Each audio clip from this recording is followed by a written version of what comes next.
मित्रों, मूलतः दो विषयों पर आज आपसे बात करनी है। पहला विषय राहुल गांधी के बारे में। राहुल गांधी जी विदेश जाते ही आपको हो क्या जाता है? सारी मर्यादा, सारी शालीनता, सारी परंपरा, सारी लोकतांत्रिक शर्म सब भूल जाते हैं।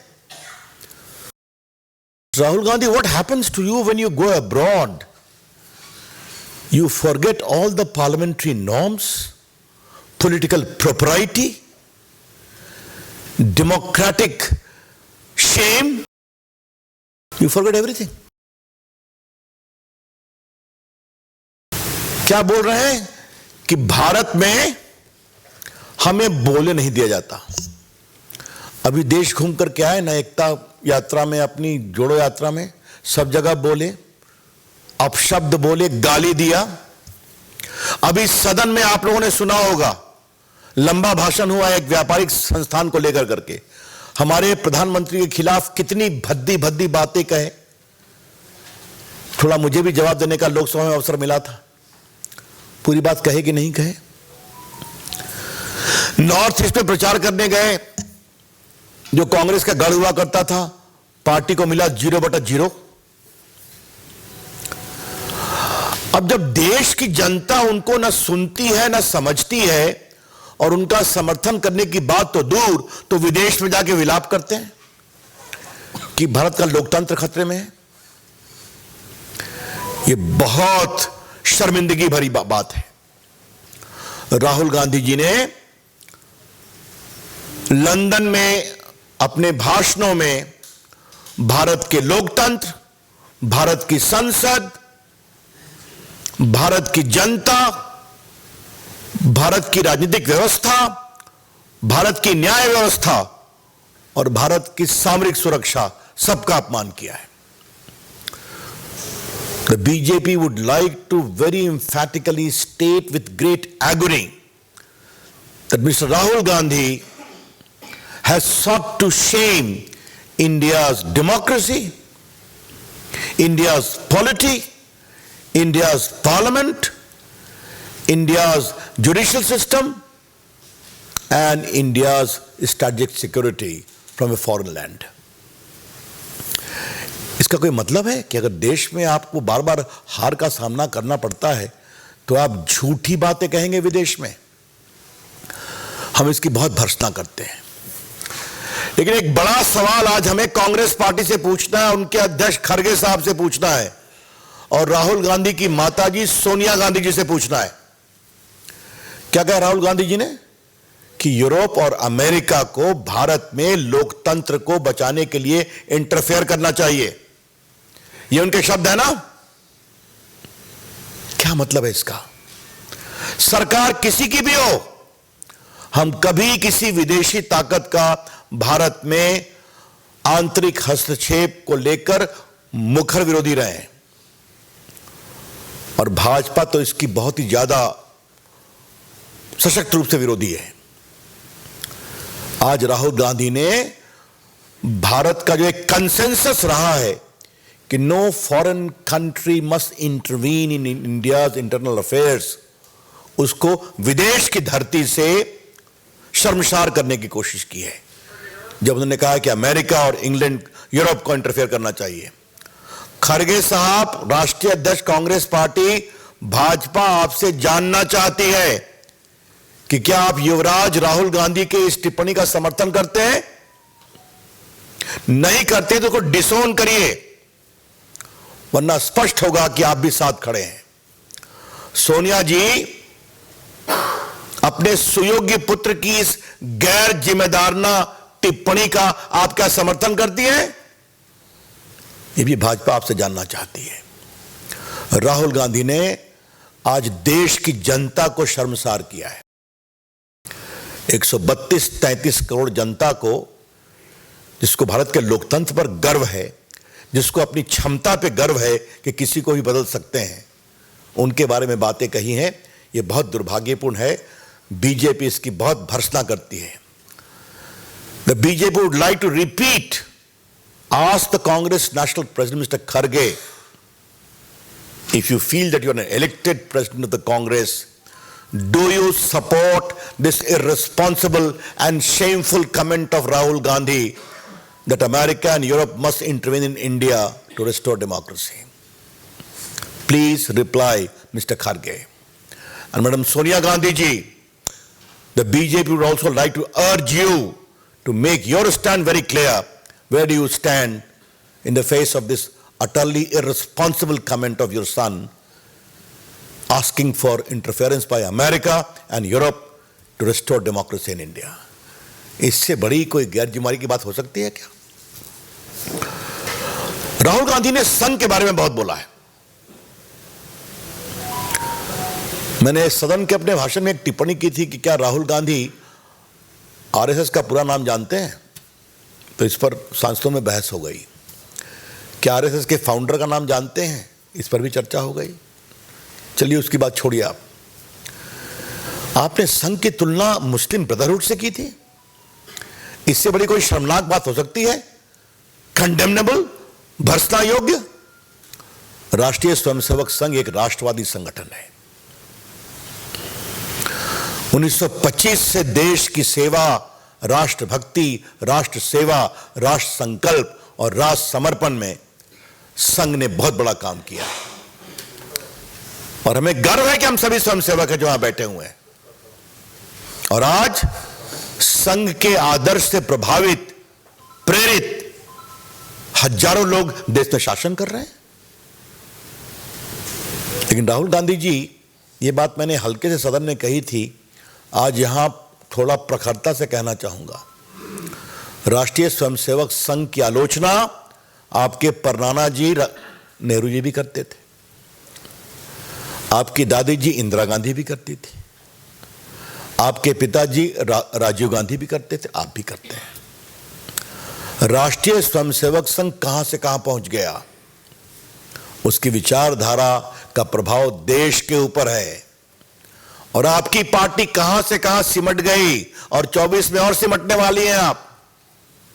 तो विदेश की धरती से फिर वही बात कह रहे हैं. हमारा स्पष्ट आरोप है कि राजीव गांधी माओवादी और अराजक विचारधारा और तत्वों के प्रभाव में है. राहुल गांधी, क्षमा करेंगे, it is our clear conviction that Mr. Rahul Gandhi is completely in the grip of Maoist thought process through his minions and also anarchist element who completely dominate his thought process. Otherwise, इस तरह की बात कोई कह सकता है? राहुल गांधी आपने कभी संघ का काम देखा है जो उन्होंने कोरोना में किया सेवा भाव से?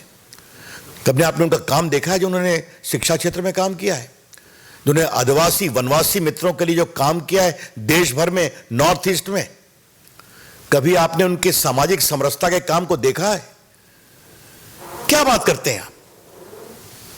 लाल बहादुर शास्त्री ने उनका सम्मान किया, देशभक्ति का.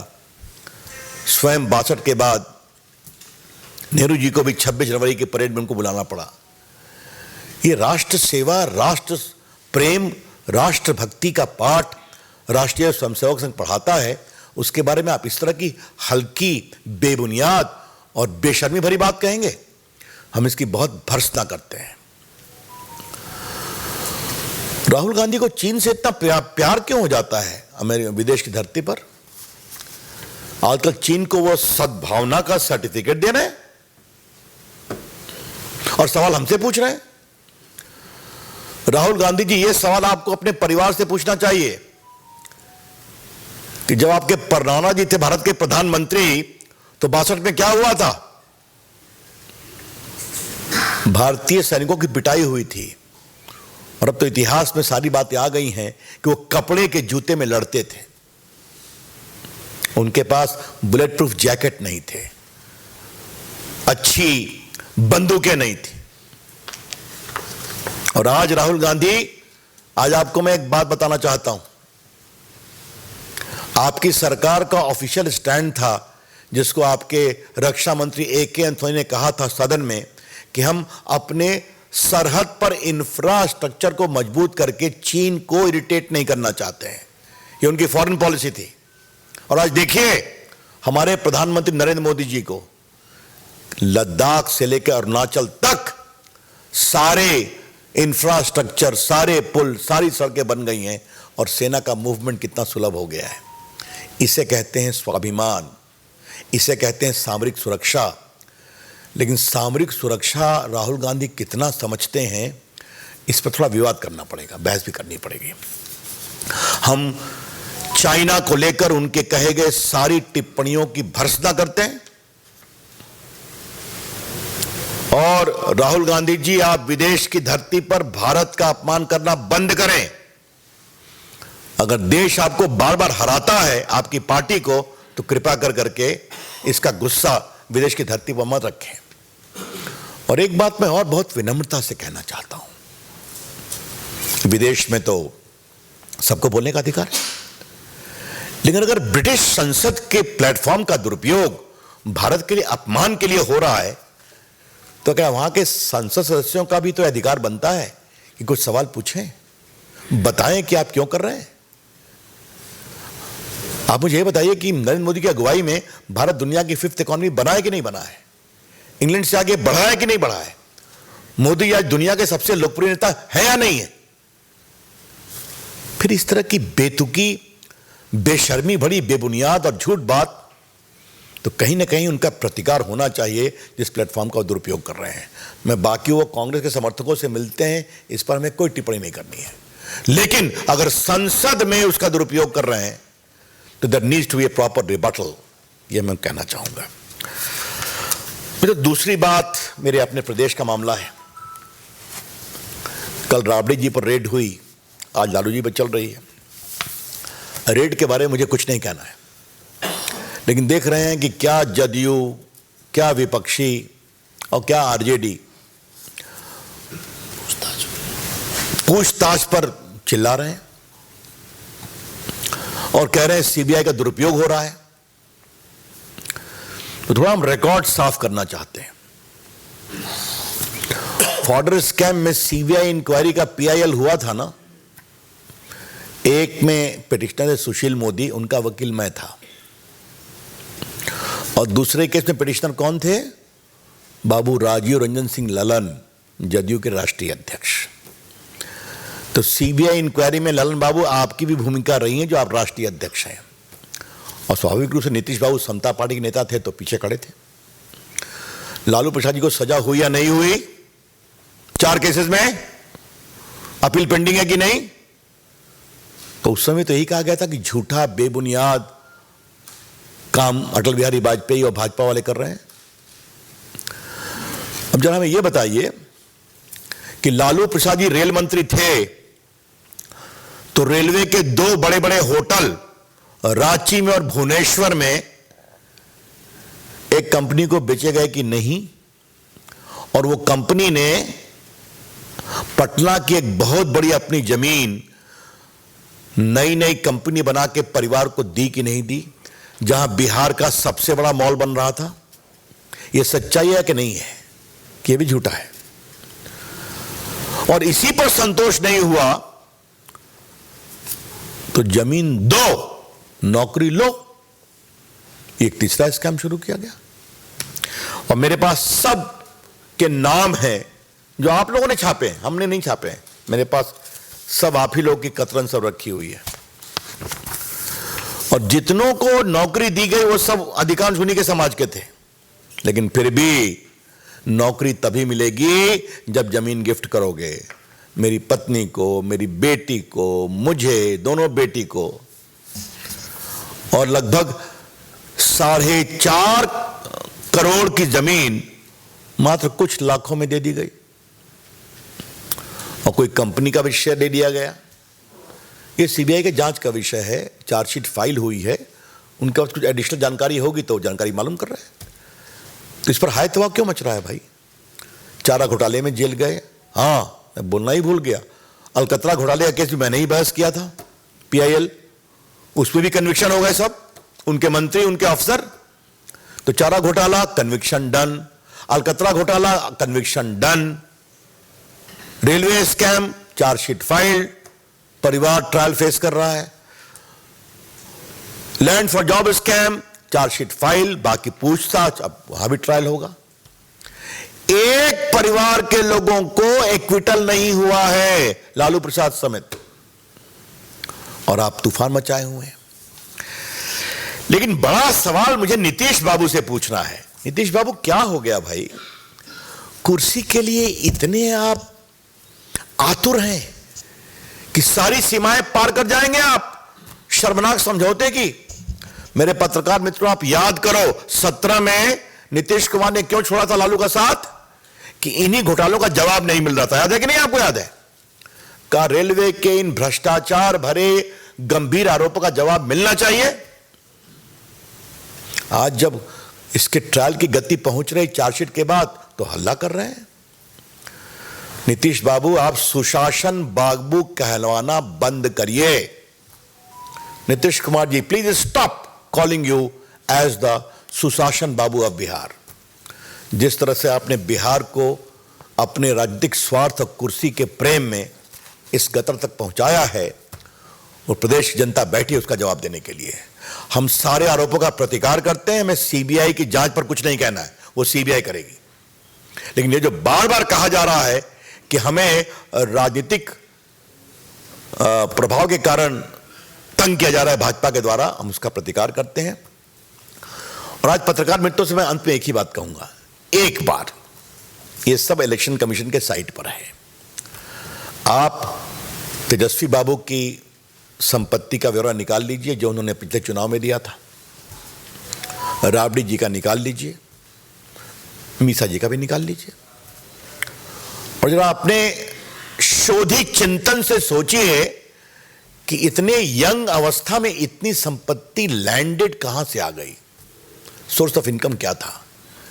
कभी ना कभी तो ये सवाल उठेंगे ना, और उठने भी चाहिए। सारा जो आरोप लगाया जा रहा है बिल्कुल बेबुनियाद है और हम उसकी भर्त्सना करते हैं। Thank you. कुछ सर, ऑपोजिशन के लीडर्स ने प्राइम मिनिस्टर को खत लिखा। आज सीबीआई की टीम गई थी लालू यादव से पूछताछ करने की। तो कोई भी ऑपोजिशन का लीडर किसी के यहाँ सीबीआई जाती है, सब एकजुट हो जाते हैं और ये कह रहे हैं एजेंसियां जो है जानबूझकर ऑपोजिशन के लीडर्स को दबाना चाहती हैं। मुझे सबसे आश्चर्य सनामधम केजरीवाल जी की टिप्पणी देख करके हुआ। अन्ना हजारे के शिष्य सर्टिफिकेट देते थे ना ईमानदारी का, याद है ना आपको? आज वो भी डिफेंड कर रहे हैं। एक बात मैं कहना चाहूंगा, जितने लोग आरोप लगाते हैं वो सबको कोर्ट से रिलीफ मिली क्या? जेल गए कि नहीं गए? चाहे वो शिवसेना के नेता हो, चाहे आरजेडी के नेता हो, चाहे मनीष सिसोदिया हो, चाहे सतेंद्र जैन हो, ये सब जेल गए कि नहीं गए? सबका बार बार बेल प्ली रिजेक्ट हुआ कि नहीं हुआ? तो एविडेंस है तभी ना। या फिर बंगाल जहां करोड़ रुपए एक फ्लैट से मिले एजुकेशन स्कैम में, बाकी कोयला स्कैम वेट कर रहा है अपनी गति तक आने के लिए। झारखंड में आपने देखा ही चीफ सेक्रेटरी का हाल कि एक्यूज के यहां बैठ करके वो फाइल लिख रहे थे। तो आप भ्रष्टाचार करें, आप लूट करें, जनता के पैसे के साथ में अपना मुनाफा कमाएं और आपके खिलाफ कार्रवाई नहीं हुई तो नहीं चलेगा ना। मैंने आज एक शब्द सोचा यहां आते आते, लालू प्रसाद के रेलवे काल में रेलवे की स्थिति क्या थी? Railway property for profit of the family. Railway की संपत्ति परिवार के मुनाफे के लिए, वही हो रहा है। आज वो जयराम रमेश ने ट्वीट किया है कि भाई जितने भी करप्ट नेता हैं जैसे ही भाजपा से जुड़ते हैं तो वो बिल्कुल साफ सुथरे हो जाते हैं। उन्होंने ग्रेट वॉशिंग मशीन बोला है भाजपा। तो अच्छा है, वो अच्छी अंग्रेजी लिखते हैं, इससे अधिक और कुछ कहने की जरूरत नहीं है। भाजपा भ्रष्टाचार पे कोई समझौता नहीं करती तो नहीं करती। सर, ये रोहिणी आचार्य का कहना है कि पापा को परेशान किया जा रहा है और उन्हें परेशान करके रहा गया तो किसी को छोड़ेंगे नहीं। ऐसा है, मैं इस पर कोई टिप्पणी नहीं कर रहा हूँ। वो बेटी की व्यथा है। I have no comment to offer. Kerala के सीएम विजय ने पत्र लिखा प्रधानमंत्री को, कहा कि मनीष सिसोदिया जो कार्रवाई की गई वो पॉलिटिकल वेरिएंट।